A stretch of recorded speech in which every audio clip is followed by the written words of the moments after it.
শিয়াল আর কচ্ছপের বন্ধুত্ব। একদিন এক শিয়াল আর এক কচ্ছপের মধ্যে বন্ধুত্ব হলো।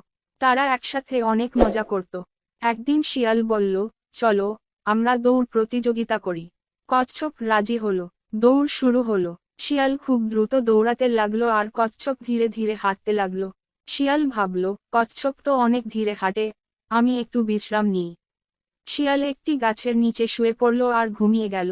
কচ্ছপ ধীরে ধীরে হাঁটতে হাঁটতে শিয়ালকে পেরিয়ে গেল। শিয়াল যখন ঘুম থেকে উঠল, তখন দেখল কচ্ছপ প্রায় গন্তব্যে পৌঁছে গেছে। শিয়াল দৌড়াতে লাগলো, কিন্তু কচ্ছপ ইতিমধ্যে দৌড় শেষ করে ফেলেছে। এই গল্প থেকে আমরা শিখি, ধৈর্য আর পরিশ্রমের মাধ্যমে আমরা সফল হতে পারি। আশা করি তোমার গল্পটি ভালো লেগেছে। ভালো লাগলে চ্যানেলটি সাবস্ক্রাইব করো এবং শেয়ার করে দিও।